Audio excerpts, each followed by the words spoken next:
مولانا طارق جمیل صاحب نے فرمایا ہے سود دینا حرام نہیں ہے، سود لینا حرام ہے۔ مولانا طارق جمیل صاحب نے کچھ دن پہلے فرمایا تھا کہ سود دینا حرام نہیں ہے، لینا حرام ہے۔ اصل میں وہ جو فرمانا چاہ رہے تھے نا، وہ میں آپ کو بتاتا ہوں کیا بتانا چاہ رہے تھے، لوگوں نے غلط سمجھا۔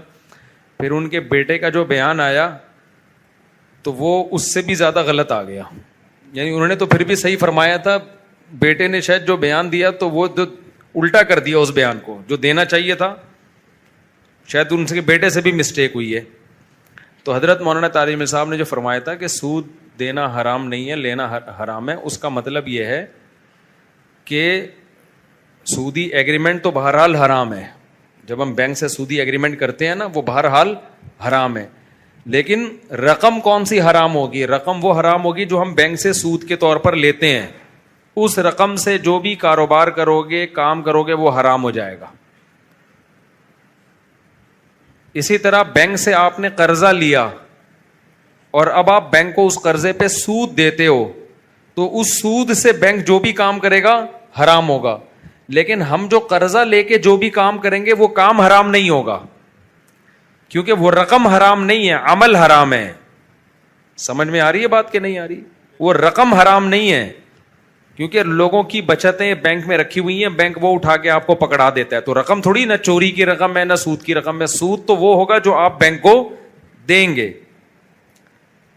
دیکھو زید نے بکر کو 1 کروڑ روپے دیا سود پہ، بکر نے اس 1 کروڑ سے بزنس کیا، تو وہ بزنس سے حاصل ہونے والی ارننگ حرام نہیں ہے، البتہ بکر کو گناہ ہوگا کہ تو نے سودی قرضہ کیوں لیا، کیونکہ سودی قرضہ لینا بھی حرام، سود دینا بھی حرام، اس لین دین پہ گواہ بننا بھی حرام، اور اس لین دین کو لکھنا بھی حرام۔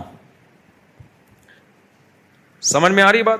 بکر نے زید سے 1 کروڑ روپے لیا سود پہ کہ میں سود دوں گا تمہیں، اب بکر اس 1 کروڑ سے بزنس کرے گا، بکر کو گناہ تو ملا اس سارے پروسیس کا، لیکن بزنس سے حاصل ہونے والی آمدن حرام نہیں ہے۔ لیکن زید نے جو بکر سے سود لیا ہے 2 لاکھ روپے لیا، فرض کرو 2%، تو اب بکر اس سود سے جو کام کرے گا وہ کام بھی حرام ہوگا، کیونکہ یہ خالص سودی رقم سے ہو رہا ہے، اور اس کام کی ارننگ بھی کیا ہوگی؟ حرام ہوگی۔ تو یہ مطلب تھا حضرت مولانا طارق جمیل صاحب کا، ان کے بیٹے نے شاید غلطی سے کچھ اور بیان دے دیا ہے۔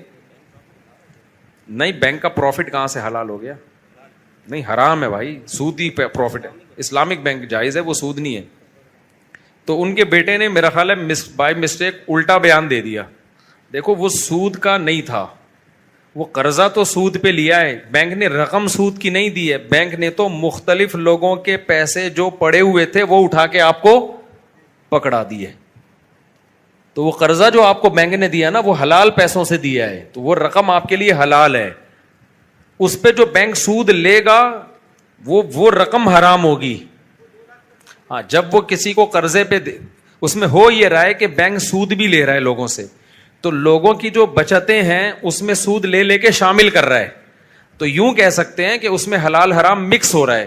تو شریعت کا حکم یہ ہے کہ جب حلال حرام مکس ہو رہا ہوتا ہے نا، مرج ہو جائے، اب ہمیں نہیں پتا اس میں حلال نوٹ کون سا ہے حرام کون سا ہے، تو غالب کا اعتبار ہوگا، اگر زیادہ حلال ہے تو پھر وہ رقم جب ہم کسی کو دیں گے تو وہ حلال سمجھی جائے گی۔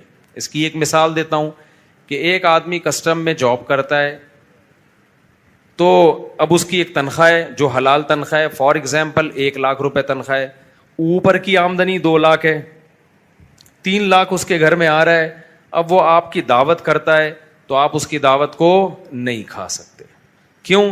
2 لاکھ میں 1 لاکھ مکس ہو رہا ہے، تو ہم یہی سمجھیں گے حرام پیسوں سے ہی ہمیں کھلا رہا ہے۔ لیکن اگر وہ کہتا ہے بھائی میں اپنی تنخواہ کھانے پینے کے لیے الگ رکھتا ہوں اور اس میں سے تمہیں کھلا رہا ہوں، تو پھر کیا ہے؟ جائز ہے، اس کی زبان کا اعتبار کیا جائے گا۔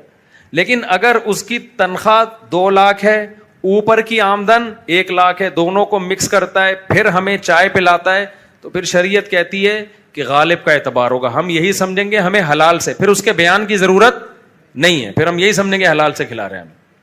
سمجھتے ہیں کہ نہیں سمجھتے؟ تو بینک سے سودی قرضہ لینا بہر صورت حرام ہے، لیکن وہ قرضہ لے کے جو کمپنیاں کھلتی ہیں، جو بزنس ہوتا ہے، اس کی ارننگ حرام نہیں ہوتی۔ لیکن جو سود لے گا پروفٹ کے طور پہ, اس رقم سے جو بزنس کیا جائے گا وہ بزنس ہی ٹوٹل حرام ہوگا. تو حضرت کا مطلب یہ تھا, تو ان کے بیٹے نے الٹا بیان غلطی سے دے دیا, جیسے وہ بھائی کے بارے میں بیان دے دیا تھا کہ خودکشی کی ہے, پھر وہ اس کو بیٹھ کے سمجھاتے رہے. تو بعض دفعہ ایسے چوکے چھکے انسان سے لگ جاتے ہیں.